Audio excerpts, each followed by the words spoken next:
यदि वो देश अधूरा रह जाएगा तो घर जाकर आपको चैन भी नहीं मिलेगा उस मंच के अंदर क्या हुआ।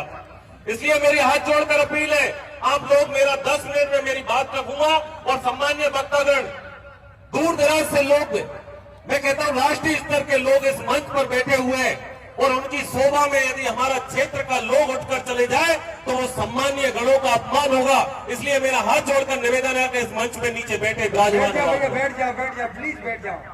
आज डोंगरी बांध संघर्ष समिति और न केवल छेत्तरगांव बल्कि करौली, सवाई माधोपुर और मैं मानता हूं धौलपुर सहित पूर्वी राजस्थान के अनेक जिलों से यहां बड़ी संख्या में जनता जनार्दन बैठी हुई है और उसी जनता जनार्दन के बीच में राष्ट्रीय स्तर पर किसानों की लड़ाई लड़ने वाले ऐसे बड़े नेता सम्मान्य राकेश सिंह टिकैत साहब हमारे बीच में बैठे हुए हैं, जिन्होंने प्रदेश स्तर पर एक युवाओं के अंदर एक अलग जमाई। ऐसे युवा साथी सम्मान्य नरेश मीणा हमारे बीच में बैठे हुए हैं, आप पार्टी से जिनका राजस्थान में जिनके 4 विधायक हैं और वहां से भी हमारे विधानसभा के सम्मानित साथी भाई थावर चंद जी हमारे बीच में विराजमान है। हमारे सपोर्टर से एक बार नहीं, 2 बार नहीं, 3 बार इस सपोर्टर की भोली वाली जनता का नेतृत्व करने वाले पूर्व मंत्री सम्मान्य रमेश मीणा जी हमारे बीच में विराजमान है और अनेक ऐसे साथी हैं जो इस मंच की शोभा बढ़ाने के लिए हमारे बीच में, जिन्होंने एक क्रांतिकारी आंदोलन का आगाज जगाया, ऐसे सम्मान्य राजेंद्र गुड़ा जी, जिन्होंने एक उदाहरण आपके बीच में रखा और वो उदाहरण क्या था कि गर्भवती हो गई भैया डिलीवरी मत होने दो।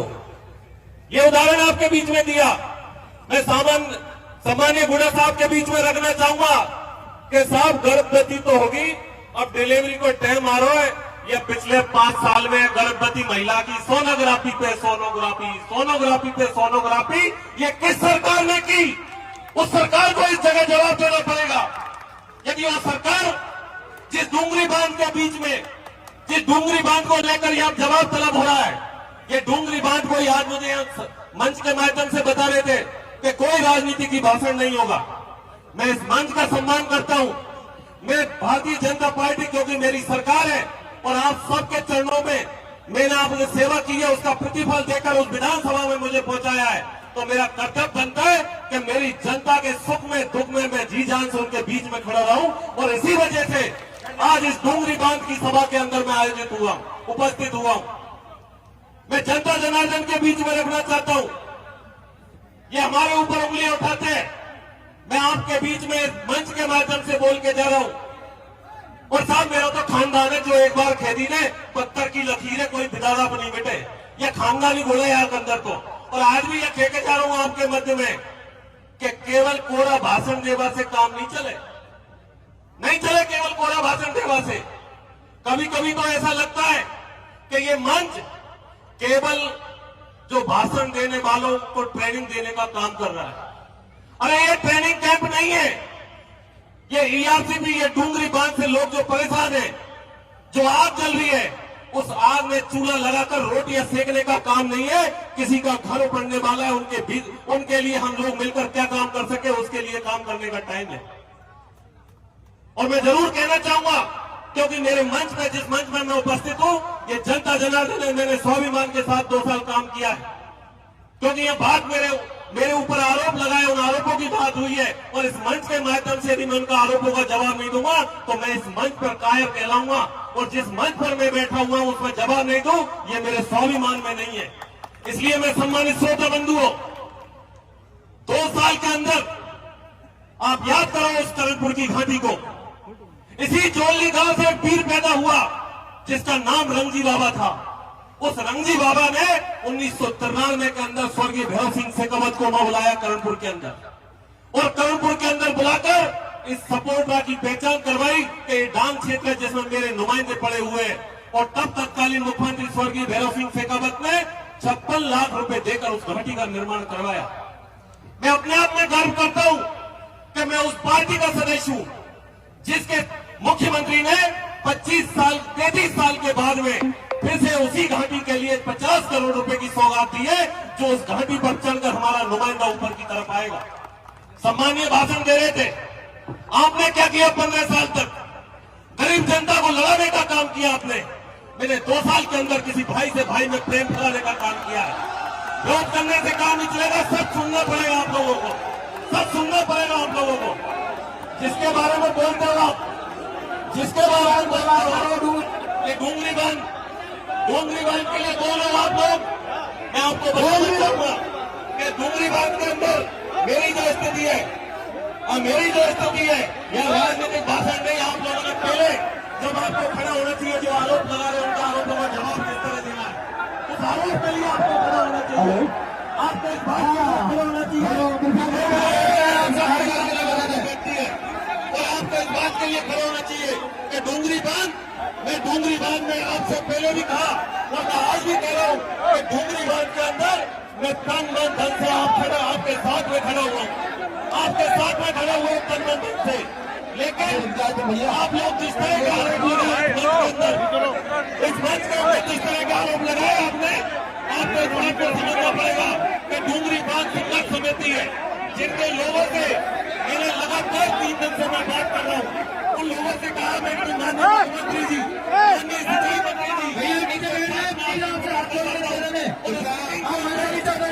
होगा उस निर्णय से आप संतुष्ट नहीं है तो आपको विधायक आपके साथ में खड़ा रहेगा, यह आपको मैंने विश्वास दिलाया था।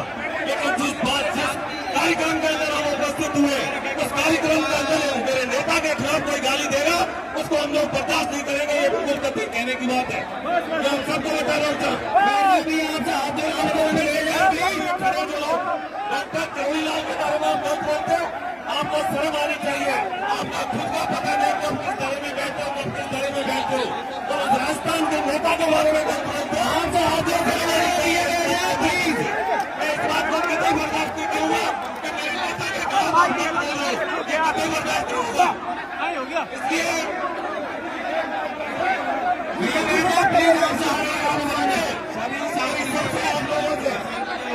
जनता जनाने में उपस्थित है, मैं जनता जनाने के करना चाहूंगा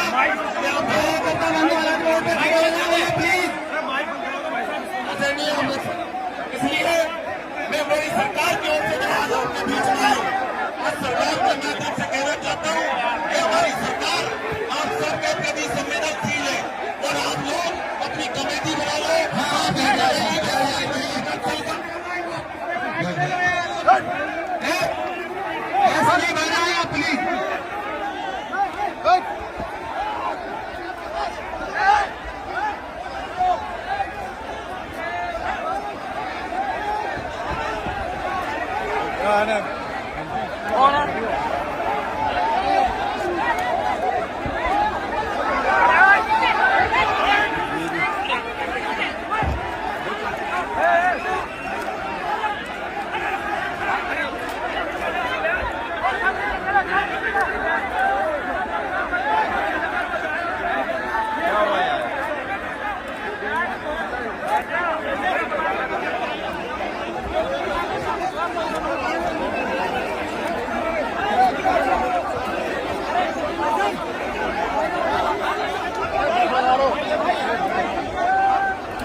यार सूदिया उड़ा